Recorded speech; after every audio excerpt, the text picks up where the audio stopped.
मच्छिंद्र नाथ जी यात्रा करते करते द्वारका में आए, तो वहाँ द्वारका में आकर के गोमती में स्नान कर रहे हैं। तो गोमती के स्नान करने के बाद मन में विचार बनाया कि श्री राम जी के दर्शन किए जाएं। तो मच्छिंद्र नाथ जी श्री राम जी के दर्शन करने के लिए अयोध्या धाम में आए। वहाँ आकर के भी उन्होंने सरजू में स्नान किया। स्नान करने के बाद श्री राम के दर्शनों के लिए मंदिर में आ गए। जब मंदिर में पहुँचे तो वहाँ बहुत ज़्यादा बड़ी भीड़ है। तो मच्छिंद्र नाथ जी भीड़ को चीरते चीरते धकेलते हुए इधर उधर करते हुए आगे जाने लगे। तो वहाँ अयोध्या में उस समय पशुपति नाम के राजा जी राज करते थे। वो उस समय मंदिर में पूजा के लिए आए हुए हैं, वहाँ पूजा चल रही है अंदर। तो मच्छिंद्र नाथ जी जब भीड़ को धकेलते आगे जा रहे हैं तो सैनिकों की नज़र पड़ गई। घोड़सवार सैनिकों ने मच्छिंद्र नाथ को रोका और उन्हें बुरा भला भी बोला। ये सुनकर मच्छिंद्र नाथ को बहुत क्रोध आया, परंतु वो शांत रहे। मच्छिंद्र नाथ ने मन में विचार किया कि इन सैनिकों के मुंह लगने से क्या लाभ है। अब सीधा राजा को ही शिक्षा देनी चाहिए। ये सोचकर वो मंदिर के बाहर खड़े हो गए और विभूति को निकाला, उस पर मंत्र फूका। तो राजा जी पूजा से जब फारग हुए तो सजदा सलाम करने के लिए, मत्था टेकने के लिए नीचे धरती पर शीश झुकाया। तो मच्छिंद्र नाथ ने वो विभूति राजा की तरफ फेंक दी। तो राजा जी का जो शीश है वो धरती के साथ जुड़ गया। राजा जी ने बड़ी कोशिश की पर उनका शीश जो है धरती से अलग नहीं हो रहा। तो जब राजा जी कोशिश करने के बाद भी ऐसा नहीं हुआ तो उन्होंने मंत्री को आवाज़ लगाई, अपने पास बुलाया और पूछने लगे कि हे मंत्री, कहीं कोई बार गलती तो नहीं हो गई? किसी को ऐसे तंग तो नहीं किया? किसी को बुरा भला तो नहीं बोला? किसी साधु संत के साथ दुर्व्यवहार तो नहीं किया? किसी फकीर का अपमान तो नहीं किया? ये सुनकर सेनापति बाहर आया, पूछने लगा।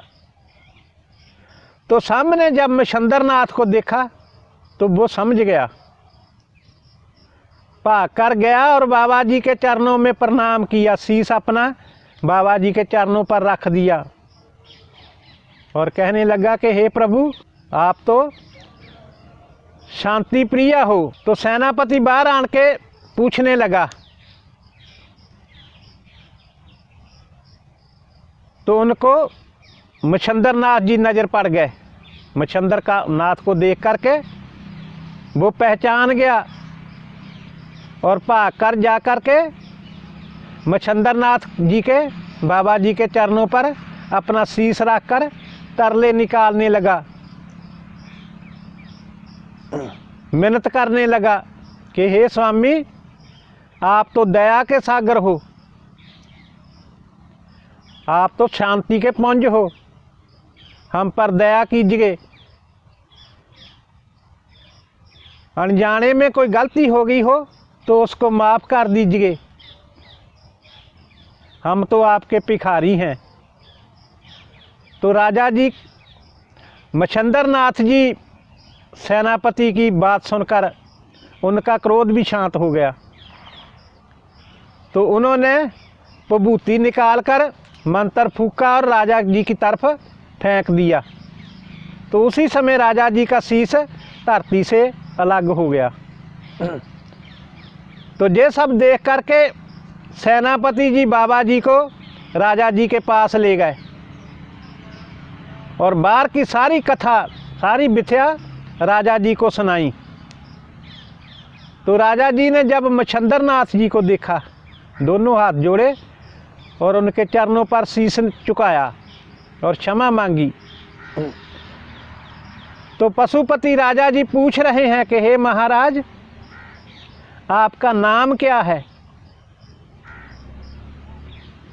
तो बाबा जी कहने लगे कि मेरा नाम मच्छंदर नाथ है। जब राजा जी ने मच्छंदर नाथ जी का नाम सुना तो वो जय जयकार करने लगा, उसको बड़ा खुशी हुई, क्योंकि उसने पहले भी मच्छंदर नाथ का नाम सुना हुआ था, उनकी चर्चा राजा ने सुनी हुई थी। तो बहुत खुश हुआ, बार बार चरणों पर शीश झुका रहा है कि हमारे धन्या भाग है, आप आए हैं। तो राजा जी गुरु मच्छंदर नाथ जी को साथ लेकर के अपनी रथ में बिठा करके अपने सिंहासन से बिठाया और उनको अच्छे अच्छे पकवान खिलाए गए। दोनों हाथ जोड़ करके सेवा में हाजिर खड़ा रहा। तो उसकी ऐसी श्रद्धा, उसका ऐसा सेवा भावना देख करके गुरु मच्छंदर नाथ जी बहुत खुश हुए और कहने लगे कि हे राजन, हम आप पर खुश हैं, बहुत प्रसन्न हैं, मांगिए आपको क्या चाहिए। तो राजा जी दोनों हाथ जोड़े बोल रहे हैं कि हे स्वामी, हे प्रभु, हम सूर्यवंशी राजा पशुपति जी हैं, हम श्री राम जी के वंशज के हैं। तो हमारी मनोकामना श्री राम जी से भेंट करने की है,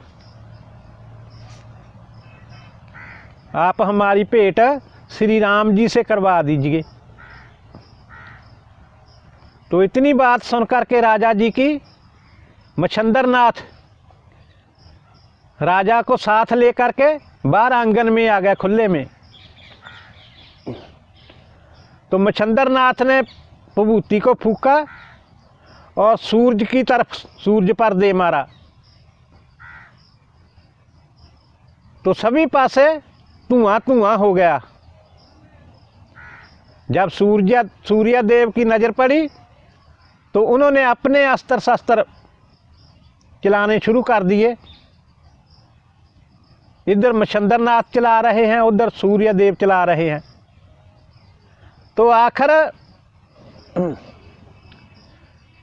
मच्छंदर नाथ जी ने सूर्य देव का रथ उल्टा करके सूर्य देव को मूर्छ करके थल्ले नीचे गिरा दिया। तो ये सब देख करके ब्रह्मा विष्णु महेश कुबेर अश्विनी ये सभी देवता मच्छंदर नाथ के पास आए और उनको समझाने लगे और कहने लगे कि सूर्य देव को होश में लाओ, इनका क्या कसूर था, क्यों मूर्छित किया इसको। तो मच्छंदर नाथ जी कहने लगे कि राजा पशुपति जो है ये सूर्यवंशी है, इसलिए हमको ये करना पड़ा। दूसरी बात ये है कि साबरी मंत्र में हमको सूर्य देव की सहायता की ज़रूरत है। तो एक काम हमारा और है, ये राजा अब हमारा सेवादार बन गया है, शिष्य बन गया है, ये हमारा सेवक बन गया है, इसको श्री राम से भेंट करवाइए। तो विष्णु जी कहने लगे कि मच्छंदरनाथ, आपकी सभी मनोकामना पूर्ण होगी, पहले आप सूर्य को होश में लाओ। तो मच्छंदरनाथ जी बोल रहे हैं कि हे प्रभु, हम सूर्य देव को होश में लाते हैं, आप श्री राम को इनसे भेंट करवाइए। तो मच्छंदरनाथ जी ने जब मंत्र फूका तो सूर्य देव होश में आ गए। तो उसी समय श्री रामचंद्र जी प्रगट हो गए। जब मच्छंदरनाथ और पशुपति जी ने देखा तो बहुत आनंद आया, बहुत खुश हुए और दोनों ने हाथ जोड़े, श्री राम के चरणों पर शीश नवाया। तो श्री रामचंद्र जी ने दोनों को उठा करके अपने सीने से लगाया और आशीर्वाद दिया। तो मच्छंदरनाथ को कहने लगे कि हे मच्छंदरनाथ, साबरी विद्या में आपका नाम होए, और जिस भी शब्द में हमारा नाम, जब भी हमारा नाम आएगा, हम तेरी मदद के लिए हाजिर हो जाएंगे।